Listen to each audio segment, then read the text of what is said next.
Assalomu alaykum hurmatli tomoshabinlar. Bugun men juda muhim masala tushuntirib beraman. Pensionerlarga 1500 ming so'mdan pul berilishi haqida tarqalgan xabarlar bu pul kimlarga tegishli bo'lishi mumkin? Kimlar shoshilmasligi kerak? Va eng muhimi, odamlar aldanib qolmasligi uchun nima qilish kerak? Bu mavzu har bir pensionerning farzandlariga, nabiralariga va oilasida yoshi katta insoni bor har bir kishiga bevosita tegishli. Chunki bitta noto'g'ri tushuncha sababli odam hujjatini kech topshirishi, navbatni o'tkazib yuborishi yoki firibgarlarga pulini, plastik kartasini, pasport ma'lumotlarini berib qo'yishi mumkin. Shuning uchun videoni oxirigacha ko'ring. Men hammasini oddiy tilda misollar bilan kim nima qilishi kerakligini bosqichma-bosqich tushuntiraman. Kanalga hoziroq obuna bo'ling, like bosib qo'ying. Chunki bu kabi ma'lumotlar ko'pchilikka vaqtida yetib borish kerak. Endi masalaga o'tamiz. Avvalo bir narsani aniq tushunib olaylik. Pensionerlarga pul kompensatsiya, bir martalik yordam, qo'shimcha to'lov yoki ijtimoiy nafaqa berilishi haqidagi har qanday xabarni faqat rasmiy manba orqali tekshirish kerak. Odamlar ko'pincha har bir pensionerga 1.500 so'm berilarkan degan gapni eshitadi va darhol demak hammaga avtomatik tushadi deb o'ylaydi. Lekin amaliyotda bunday bo'lmasligi mumkin. Ba'zi to'lovlar faqat ma'lum toifadagi pensionerlarga beriladi. Ba'zilari hududga bog'liq bo'ladi. Ba'zilari ariza asosida rasmiylashtiriladi. Ba'zilari esa umuman boshqa turdagi yordam bo'lib. Odamlar uni pensiya puli bilan adashtirib yuboradi. Oldin qanday edi? Oldin ko'p hollarda pensionerlar o'z pensiyasini belgilangan jadval asosida olardi. Kimdir plastik kartaga, kimdir pochta orqali, kimdir bankdan. Qo'shimcha yordamlar esa alohida qarorlar, mahalla ro'yxati, ijtimoiy himoya tizimi, temir daftar, ayollar daftari, yoshlar daftari, nogironligi bor shaxslar ro'yxati, kam ta'minlangan oila mezonlari yoki boshqa ijtimoiy dasturlar asosida berilardi. Ya'ni faqat pensioner bo'lishning o'zi har doim ham qo'shimcha pul olish uchun yetarli bo'lmagan. Hozir nima o'zgardi? Hozir odamlar orasida 1.500 so'm degan aniq summa ko'p aytilyapti. Shunday vaziyatda eng katta xavf shuki, ayrimlar buni rasmiy tasdiqlangan umumiy to'lov deb qabul qiladi. Men ekspert sifatida shuni aytaman. Birinchi qadam har doim tekshiruv. Bu pul qaysi tashkilot tomonidan beriladi? Pensiya jamg'armasimi, mahallami, ijtimoiy himoya organimi, hokimlikmi, bankmi yoki boshqa dasturmi? Pul bir martalikmi yoki har oy beriladimi? Hamma pensionergami yoki faqat ehtiyojmand, nogironligi bor, yolg'iz yashovchi, parvarishga muhtoj, urush qatnashchisi, mehnat fronti vakili, ma'lum yoshdan oshgan insonlargami? Mana shu savollarga javob bo'lmasa, shoshilib xulosa qilish mumkin emas. Endi kimlar bu masalaga jiddiy e'tibor berishi kerakligini tushuntiraman. Birinchi navbatda yolg'iz yashaydigan pensionerlar. Masalan, 72 yoshli onaxon yolg'iz yashaydi. Farzandlari boshqa tumanda yoki boshqa viloyatda. Pensiyasi 1.200 so'm atrofida. Kommunal to'lovlar, dori-darmon, oziq-ovqat xarajatlari ko'p. Agar 1.500 so'mlik yordam haqiqatan ham ehtiyojmand pensionerlar uchun ajratilgan bo'lsa, bunday inson albatta mahallaga murojaat qilib, o'z holatini tushuntirishi kerak. Chunki ko'p dasturlarda odamning real yashash sharoiti muhim bo'ladi. Ikkinchi toifa, nogironligi bor pensionerlar. Masalan, ikki guruh nogironligi bor otaxon pensiya oladi, lekin muntazam dori ichadi. Oyga 400 ming yoki 600 ming so'm dori-darmonga ketadi. Bunday holatda qo'shimcha yordam masalasi ko'rib chiqilishi mumkin. Lekin bunda hujjat bo'lishi shart. Nogironlikni tasdiqlovchi ma'lumot, tibbiy xulosa, retseptlar, xarajatlarni ko'rsatadigan ma'lumotlar bo'lsa, murojaat ancha asosli ko'rinadi. Uchinchi toifa daromadi kam, lekin xarajati ko'p pensionerlar. Masalan, er-xotin pensioner, ikkalasi ham pensiya oladi. Jami daromadi 2600 so'm. Bir qaraganda 2 kishi pensiya olyapti, yetarli bo'lsa kerak deyilishi mumkin. Lekin uy ijarada bo'lsa, dori-darmon ko'p bo'lsa, qarindosh yordam bo'lmasa, uyda nogiron farzand bo'lsa, real holat boshqacha bo'ladi. Shuning uchun har bir vaziyat alohida baholanadi. 4-toifa. Pensiya yoshi yetgan, lekin hujjatlarda muammo bor insonlar. Ba'zi odamlar pensiya chiqqan, lekin staj, arxiv ma'lumoti, ish joyidan tasdiq, pasport ma'lumotlari yoki bank kartasi bilan bog'liq muammolar sababli to'lovlarni o'z vaqtida olmaydi. Agar qo'shimcha yordam yoki kompensatsiya ariza asosida beriladigan bo'lsa, bunday insonlar hujjatini tezroq tartibga keltirishi kerak. Chunki ko'p hollarda ro'yxatda yo'q degan javob aynan hujjatdagi kamchilikdan kelib chiqadi. Endi kimlar xavotir olmasligi kerak? Agar siz pensiyangizni o'z vaqtida olayotgan bo'lsangiz, bank kartangiz ishlayotgan bo'lsa, shaxsiy ma'lumotlaringiz to'g'ri bo'lsa, mahallada ro'yxatdan o'tgan manzilingiz aniq bo'lsa, telefon raqamingiz o'zingizning nomingizda yoki yaqinlaringiz orqali nazoratda bo'lsa, vahima qilish shart emas. Siz qiladigan ish rasmiy manbadan tekshirish va kerak bo'lsa murojaat qilish. Lekin hech kimga karta raqamingizning to'liq ma'lumotini, SMS kodini, bank ilovasining parolini bermaysiz. Keling, bir nechta hayotiy misolni ko'rib chiqamiz. Birinchi misol, 68 yoshli ayol pensiya oladi. Pensiyasi 1100 ming so'm. U hammaga 1500 ming so'm berilarkan deb eshitdi. Mahallaga bordi. Mahalla xodimi unga bu yordam faqat ijtimoiy himoyaga muhtoj, ro'yxatga kiritilgan oilalarga berilishini aytdi. Ayol o'z sharoitini tushuntirdi. Yolg'iz yashaydi, doğru xarajati bor, farzandlari moddiy yordam bera olmaydi. Shunda uning holati o'rganilishi mumkin. Bu yerda natija darhol bo'lmasligi mumkin. Lekin to'g'ri yo'l shu. Ikkinchi misol, 75 yoshli otaxonning pensiyasi 2000 ming so'm. Uyda farzandlari bilan yashaydi. Bank kartasiga pensiya tushadi. Unga telefon qilib 25 ming so'm chiqarib beramiz, faqat SMS kodni ayting deyishdi. Mana bu firibgarlik belgisi. Davlat organi yoki bank xodimi hech qachon sizdan SMS kod so'ramaydi. Pul tushirish uchun sizning plastik kartangiz paroli kerak emas. Agar kimdir kod aytmasangiz pul qo'ydi desa. Bu qo'rqitish usuli. Uchinchi misol, bir pensioner ayolning pasporti eski, manzili boshqa joyda, aslida esa qizining uyida yashaydi. Mahalladagi ro'yxatda u boshqa hududda ko'rinadi. Agar yordam hududiy ro'yxat bo'yicha tarqatilsa, u ayol haqiqiy yashash joyida ko'rmay qolishi mumkin. Shuning uchun manzil, ro'yxat, pasport va aloqa ma'lumotlari muhim. To'rtinchi misol. Pensioner bank kartasini nabirasiga bergan, barcha pulni nabira yechib yuradi. Agar qo'shimcha to'lov tushsa, pensionerning o'zi bilmasligi ham mumkin. Men bunday vaziyatda aytaman. Yosh katta insonlarning bank kartasi masalasida oilada tartib bo'lishi kerak. Yordam puli pensioner uchun ajratilgan bo'lsa, u dori-darmon, oziq-ovqat, kommunal to'lov, parvarish kabi ehtiyojlarga ishlatilishi kerak. Endi istisnolar, xatolar va ko'pchilik bilmaydigan nozik jihatlarga o'tamiz. Birinchi nozik jihat, har bir pensioner degan ibora ko'pincha og'zaki gaplarda umumlashtirib yuboriladi. Aslida qaror matnida kam ta'minlangan pensionerlar, yolg'iz keksalar, nogironligi bo'lgan shaxslar, ijtimoiy himoyaga muhtoj oilalar, ma'lum sanaga qadar ro'yxatga olinganlar kabi cheklovlar bo'lishi mumkin. Shu sababli faqat videolar, audio xabarlar, Telegramdagi noma'lum postlar asosida harakat qilmang. Ikkinchi nozik jihat, to'lov avtomatik bo'lishi yoki ariza talab qilishi mumkin. Avtomatik bo'lsa, sizdan hech qanday hujjat so'ralmasligi, pul mavjud pensiya kartangizga tushishi mumkin.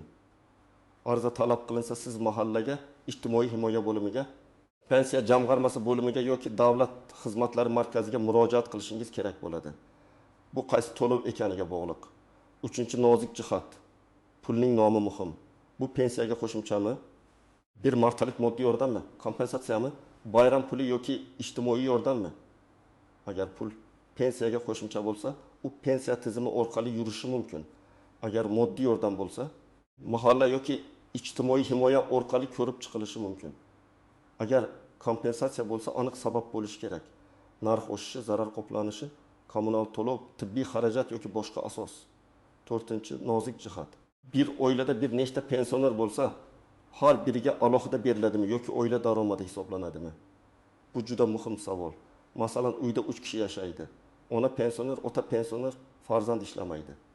Agar dastur shaxsga qaratilgan bo'lsa, har bir pensioner alohida ko'rilishi mumkin. Agar dastur oilaning ehtiyojmandlik darajasiga qarasa, umumiy daromad, yashash sharoiti, mulk, ro'yxatdagi odamlar soni hisobga olinadi. 5-nozik jihat, qarzlar va aliment, kredit yoki ijro hujjatlari. Ba'zi pensionerlar agar pul tushsa bank ushlab qoladimi deb so'raydi. Bu holat to'lov turiga, kartadagi qarzdorlikka, ijro hujjatiga va bank shartlariga bog'liq bo'lishi mumkin. Agar sizda kredit qarzi, sud ijrosi, aliment yoki boshqa majburiy ushlovlar bo'lsa, oldindan bankdan va tegishli tashkilotdan aniqlashtiring. Ayniqsa yordam puli aynan ijtimoiy maqsadda berilgan bo'lsa, uni ushlab qolish masalasida alohida tartib bo'lishi mumkin. Lekin buni og'zaki taxmin bilan emas, rasmiy javob bilan bilish kerak. 6-nozik jihat. Firibgarlar aynan shunday xabarlar paytida faollashadi. Ular pensionerlarga 1500 ming so'm chiqdi. Ro'yxatga kiritib beramiz. Bankdan tasdiqlash kerak. Plastik kartangiz blok bo'lmasligi uchun kodni ayting. Oldindan 1000 so'm to'lasangiz pulingiz chiqadi kabi gaplar aytadi. Men qat'iy aytaman, davlat yordamini olish uchun begona shaxsga oldindan pul to'lanmaydi. SMS kod hech kimga aytilmaydi. Bank kartaning orqa tomonidagi kod, mobil ilova paroli, pasport rasmi, selfie, imzo namunasi noma'lum odamga yuborilmaydi. 7-nozik jihat, ayrim hollarda pensionerning o'zi bora olmaydi. Masalan, yotib qolgan, yurishi qiyin, ko'z yaxshi ko'rmaydi yoki eshitishi past. Bunday holatda yaqin qarindosh yordam berishi mumkin, lekin hamma ish qonuniy bo'lishi kerak. Ishonchnoma kerak bo'ladimi? Vakil orqali ariza berish mumkinmi? Uyga kelib o'rganish tartibi bormi? Bularni tegishli tashkilotdan aniqlash kerak. Og'zaki men o'g'liman, men olib beraman deyish hamma joyda yetarli bo'lmasligi mumkin. 8-nozik jihat. Hujjatdagi ism familiya farqi.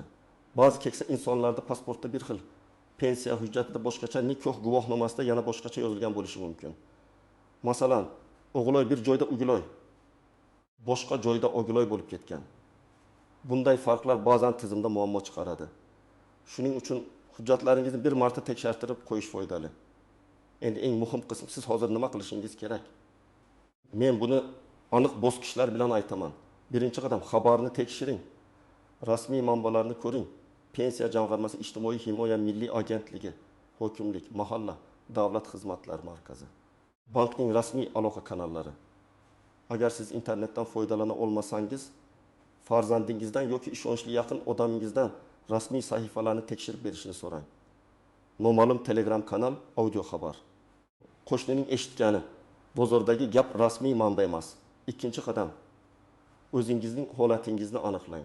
Siz oddiy yoshga doir pensionermisiz? Nogironlik pensiyasi olasizmi? O'quvchisini yo'qotganlik pensiyasimi? Yolg'iz yashaysizmi? Ijtimoiy himoyaga muhtoj sifatida ro'yxatda turasizmi? Mahallada ehtiyojmand sifatida o'rganilganmisiz? To'lov aynan qaysi toifaga berilishini bilmasdan turib, menga ham tushish kerak deb xulosa qilmang. 3-qadam, hujjatlarni tayyorlab qo'ying.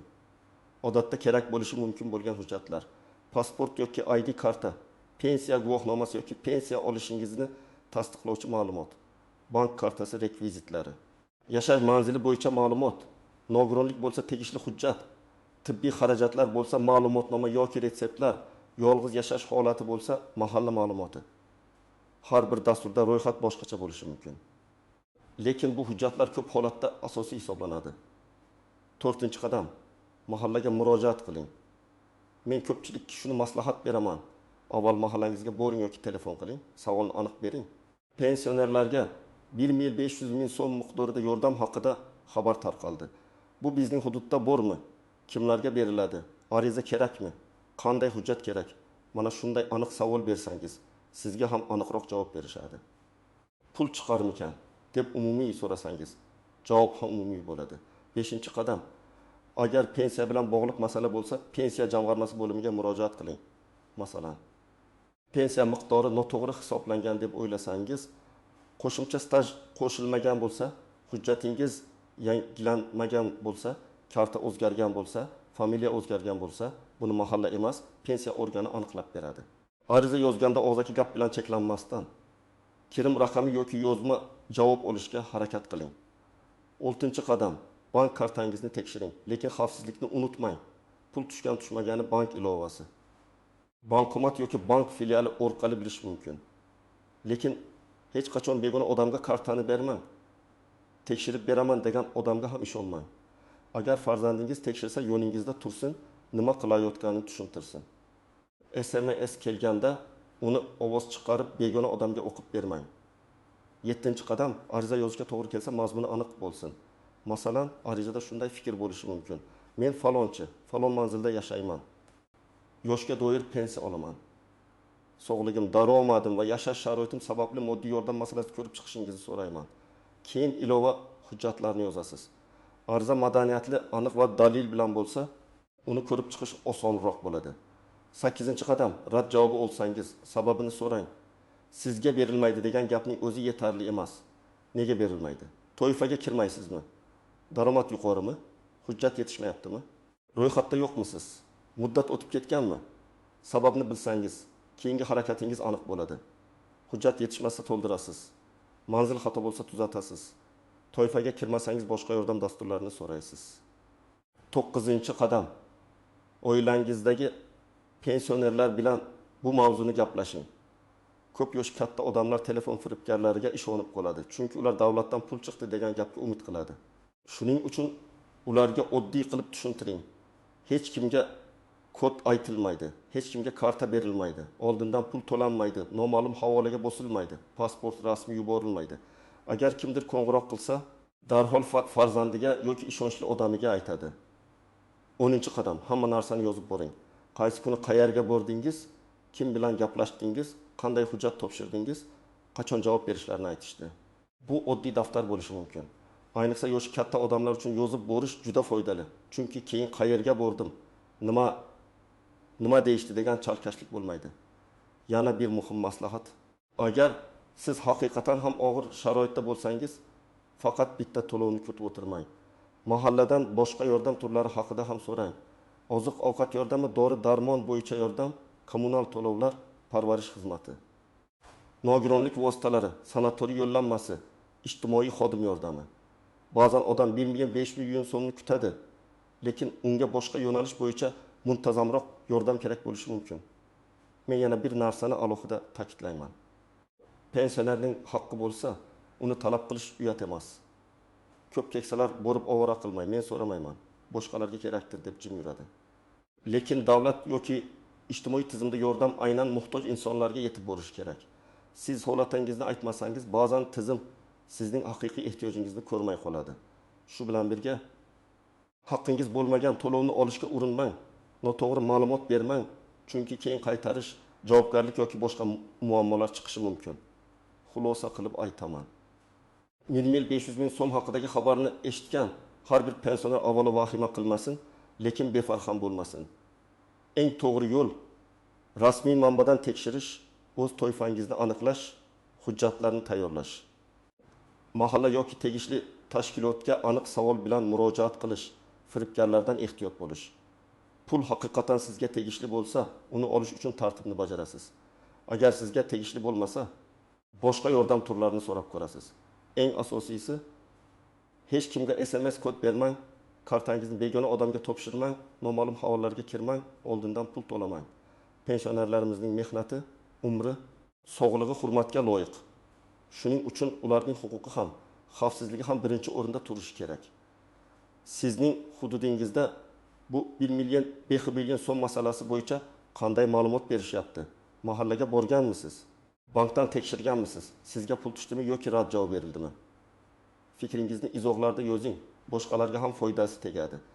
Videoga like bosing, kanalga obuna bo'ling va bu ma'lumotni oilangizdagi pensionerlarga albatta yetkazing.